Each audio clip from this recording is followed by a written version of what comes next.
It's time to dish with D. That's me. It is time for another meal prep video. Today we are meal prepping some soup, French toast, oatmeal, a Mississippi chicken. There's a couple things. I've been doing it all week, so there's different things for all week. And I may do a Grace's oat bread. I'm on the fence about that one right now, for today anyway. But if I make it, you'll see it. And if you don't see it, then I didn't make it. We're going to start off with some soup. This is from the WW app. I think it's called turkey sausage butternut and white bean soup. Don't quote me. I will have it tagged down below for you. And I also have it on my website because I know a lot of you don't have the WW app. So I'll have it covered here, there, and everywhere. So let's get started. My soup's going to be a little bit different than their soup. I am going to puree the butternut squash after it gets tender. A friend of mine made it, and that's how she did it, and I really liked it. So again, you could follow it as it's directed, or you could do it the D version. So let's go. In our large stock pot, we have onions and celery and a little bit of red pepper flake sauteing. Now again, I'm doing this completely different than the recipe. You can do it any way you choose as well. So I'm going to get these tender. And in my back burner, I have, sorry about the steam. I have the turkey sausages browning up. Again, you can cook it in there, but I want to puree this with my butternut squash. So I don't want my sausages to be pureed, so I'm going to cook it, and then we're going to add it. And now we're going to attack the butternut squash. Wish me luck. All right, let's show you how to at least do this butternut squash quickly. First I take the ends off. Again, this is how I do it. You all could have your own way of doing something, which totally could be right. And then I like to peel it.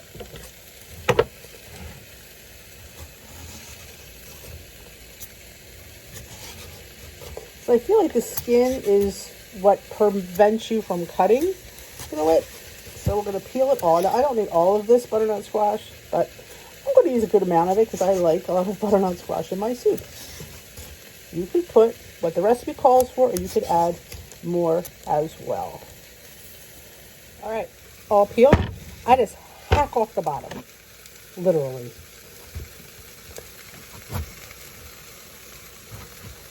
I did say literally, right? I'm going to turn it. There we go. Now, normally I should have hacked a little bit further down because right here, you can see, that's where the seeds are. So we cut this baby, flat surface, in half. Again.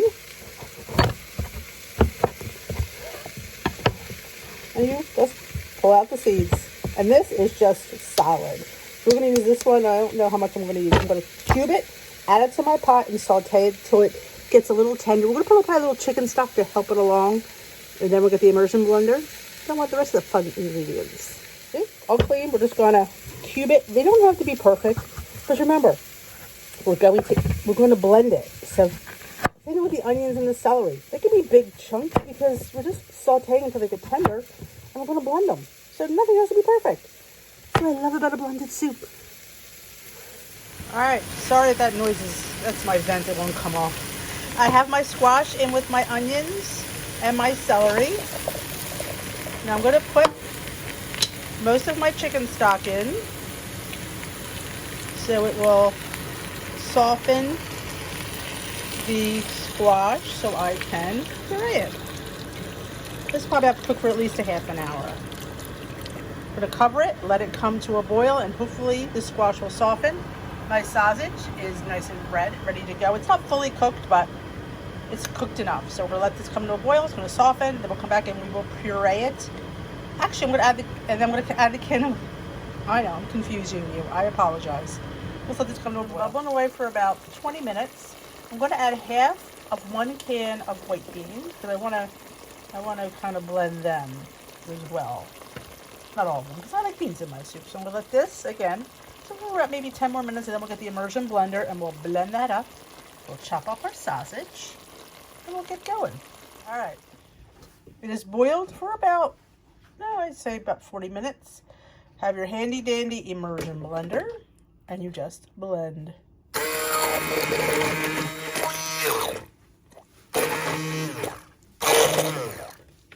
look at the picture. Wow, just brightened up here.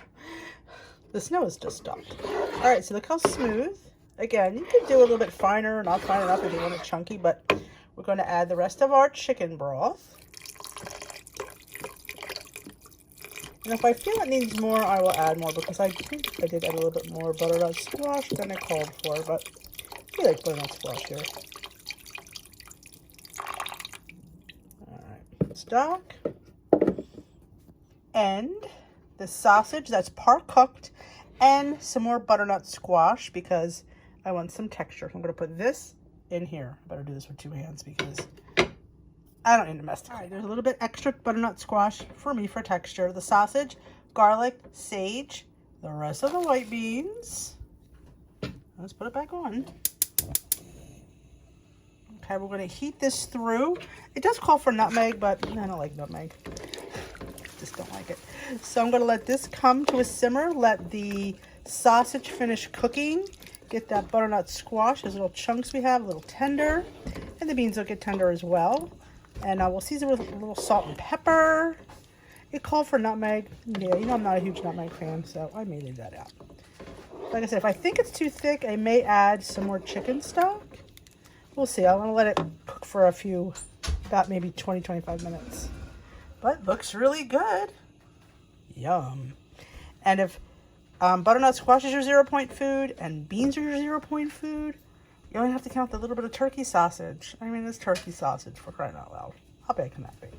All right, let's let this simmer for a few. Cooked for about another 40 minutes. It's perfect. You can see the texture of the butternut squash. There's beans, there's turkey sausage, and it's beautifully and thick from the grinding of the butternut squash and some of the beans. See? So it's really, really good. Again, depends on your 0-point foods, what you pay for this.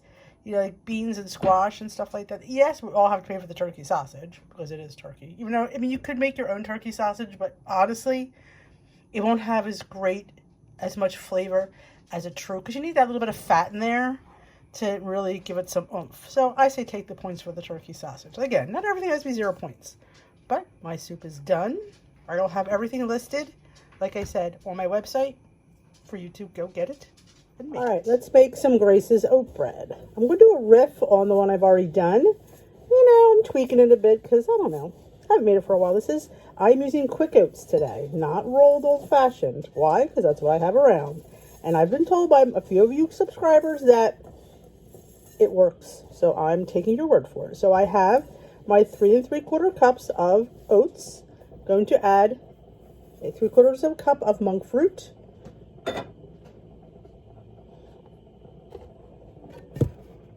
I had my teaspoony, which I lost. Yeah. Hold on. Hot Mess Express. All right, 2 teaspoons of baking soda. Not powder.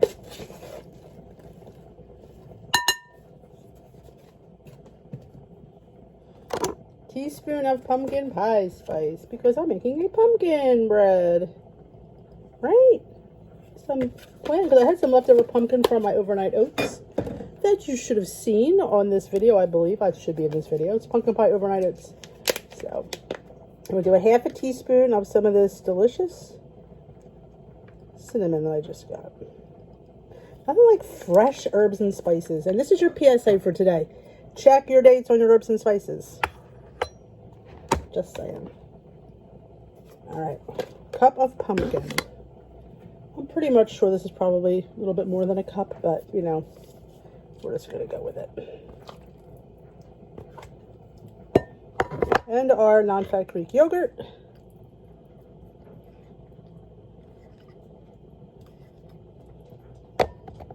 And our eggs. And also, one of you told me you double your egg.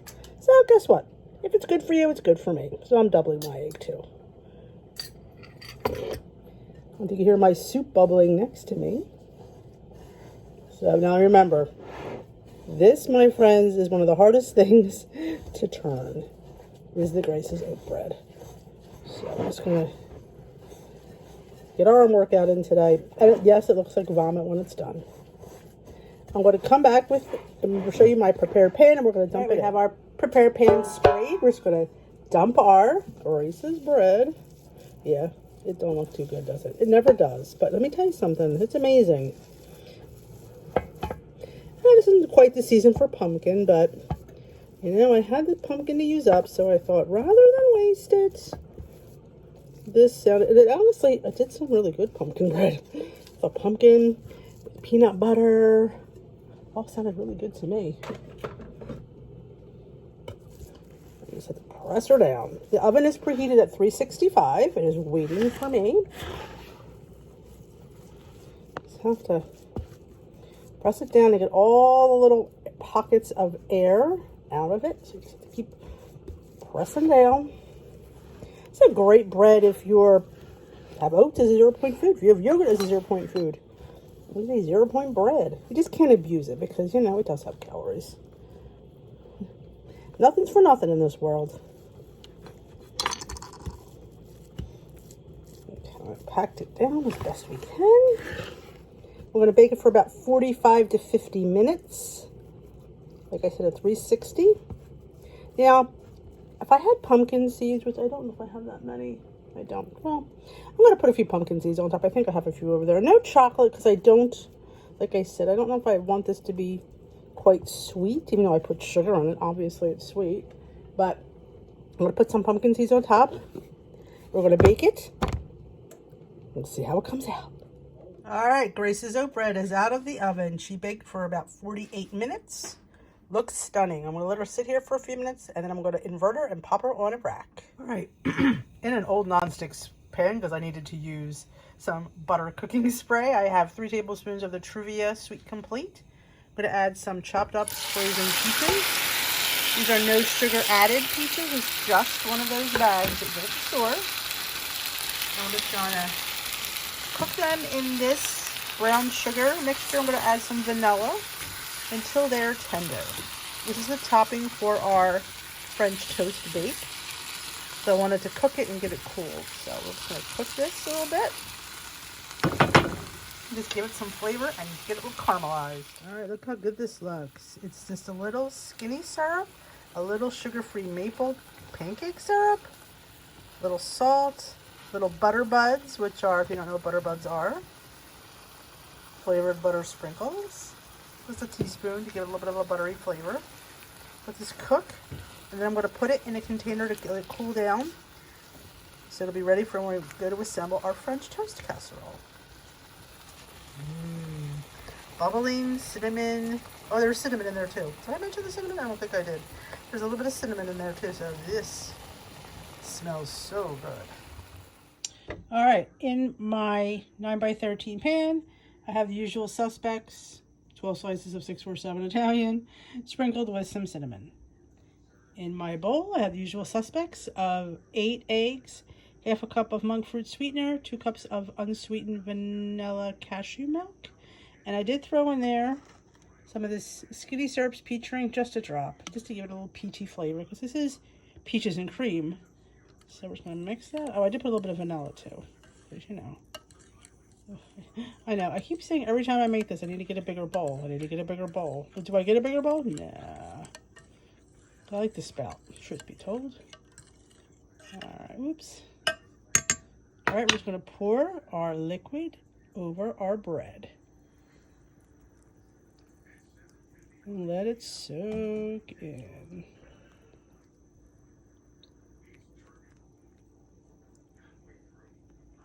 Get those corners.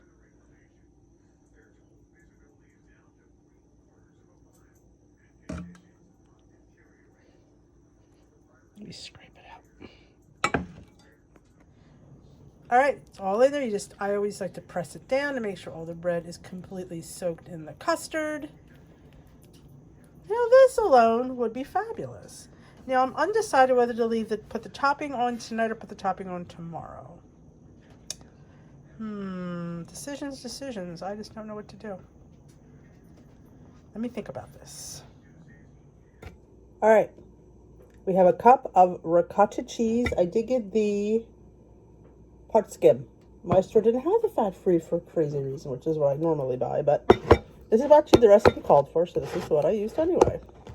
All right. We get our peaches that we cooked yesterday. You've already seen in the video. Or maybe I'll put I'll put those before this clip. I was going to do this last night, but yeah, I didn't feel too swift. I don't know. It's having a bad night. I don't know why. We're going to mix our peaches and our cheese. Now, I'm not going to put any sweetener in this because there's a lot of sweetener in the bake. So I'm going to put a splash of skinny syrup peach. Just a tablespoon. All because I have it. You don't need it. But since I have peach flavor, I'm going to use it. I'm going to add a little bit of sweetness to this cream. This is our cream of our peaches and cream. It's mixed well. And the peaches are quite flavored up, so I don't need to really add anything else. So, we're going to put it on top of our... I can grab it. Yeah, they're nice jammies. Yeah, it's the next day. Well, you could do this probably the night before and just stick it in the fridge, but like I said, wasn't feeling the greatest, so we didn't do that. Pull the lid up. Here we have our ready to go casserole. Just going to pour this on top and spread it evenly as possible.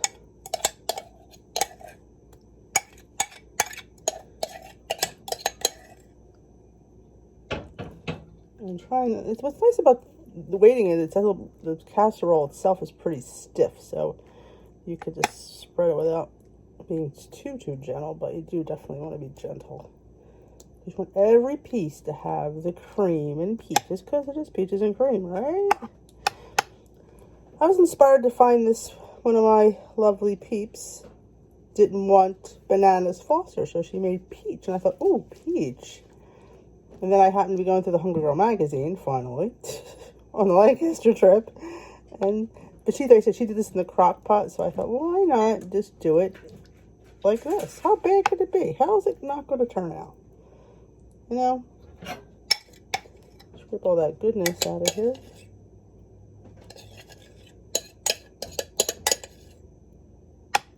There we go.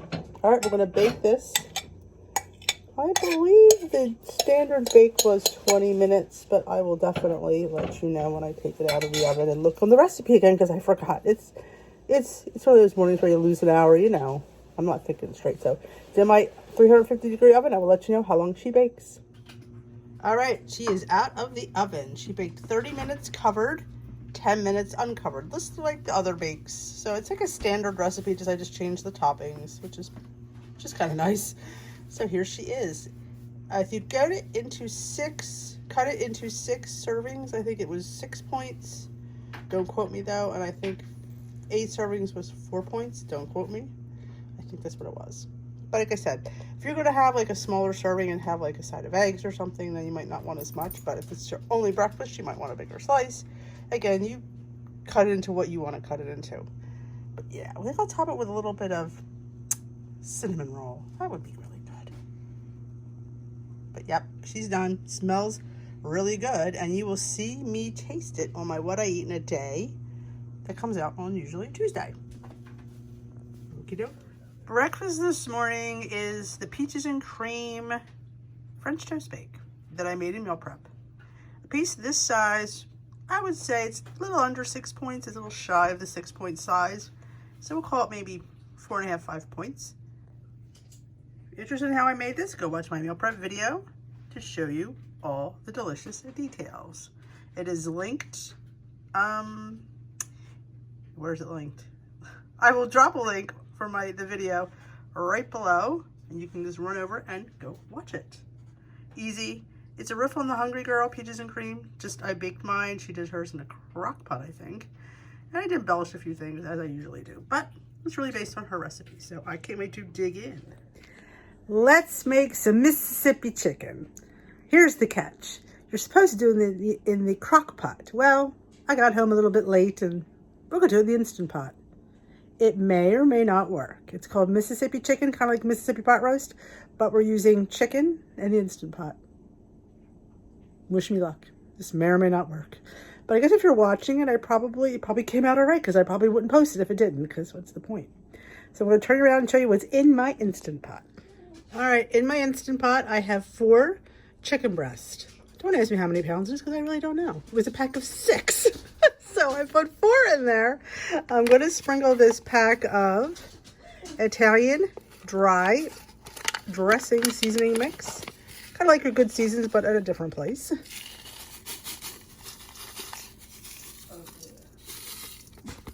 All right. And some pepperoncinis. I don't have a bottle. I have a huge bottle of pepperoncinis. So I just measured out a couple of cups with the brine. And we're going to put it right on top of the chicken. Okay. All right. We're going to cook it on high for about 14 minutes. Well, I forgot to mention that it was done. 14 minutes. And I shredded it. Dear Lord. It's been that kind of day. So I shredded the chicken. Let me show you. It's juicy. Now, I think some recipes call for a packet of gravy. But, you know, if you want to make it thicker. But I'm making some wheat pasta. And I actually don't want it thick because I need to be in the, to absorb the pasta. The pasta can absorb it. So I think it'll be fine. So I will show you it in my bowl as soon as pasta's done. All right. Dinner tonight is the Memphis pulled chicken over a cup of whole wheat pasta. There's almost a cup of pasta here, and the pasta for me is 0, and the chicken for me is 0. See, I could eat wheat pasta with something like this, not with red sauce. So that is my dinner tonight with the Memphis chicken. Memphis pulled chicken atop some whole wheat pasta. That's how I'm serving it tonight. It's pretty good. I mean, it's a little spicy, but not too bad. I mean, if you're a spice wimp, then maybe you shouldn't have it, but don't bother me. 0 point for me on my personal points. So this is a win. I would highly recommend it. It's quite easy and quite tasty, and the Instant Pot actually worked. I'm sure it would be a little bit more tender if I did it in the crock pot, but no time. All right, let's make some pumpkin pie overnight oats. In my jar, I have half a cup. I'm using quick oats because I need to use them up. Any oats will do. We're going to first put in our chia seeds. Optional. Everything, you know, is optional. You can make your pumpkin pie oats the way you want. And this is how I make mine. Teaspoon of chia seeds. Half a teaspoon of pumpkin pie, maybe a quarter teaspoon of pumpkin pie spice, and a quarter teaspoon of cinnamon. I am obsessing over this Vietnamese cinnamon right now. It really is making a difference. Like I say, fresh spices normally do. That little grind of salt. Let's move this out of the way.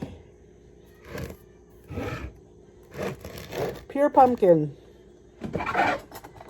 Now, pumpkin is 0 points for me, so I don't really measure it. But we're going to go with about 2 nice tablespoons. Okay, a little bit more.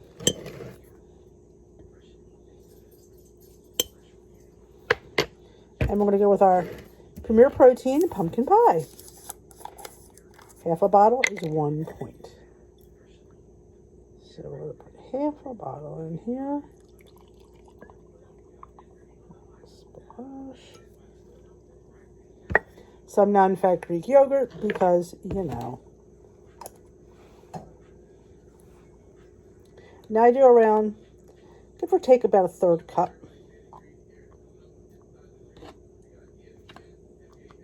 Okay. And here we mix. Now you absolutely could put a sweetener in there. I'm probably going to grab some of the pumpkin skinny syrup. Tomorrow morning, I'll probably put that in. I don't need to do that now, because it'll be fine. That's perfect. In fact, I'm not even going to put even a splash of... Now, tomorrow, if it's really thick, I'll throw a splash of cashew milk in there. Right now, I'm not going to because the pumpkin really added a little bit of more wetness in there. I'll put a splash of skinny syrup. Now, if you don't have skinny syrups, you could use monk fruit, brown, golden, regular, whatever you have will work. Whatever you like. And I would say I'd put in about a nice heaping tablespoon to match the pumpkin. Would help. So that is pumpkin pie overnight oats. I mean, high in protein. You have a veg in there with the pumpkin, so it's all good in the hood in my area. So, yep, breakfast this morning, check off the list, done. Well, that's it for this week's meal prep.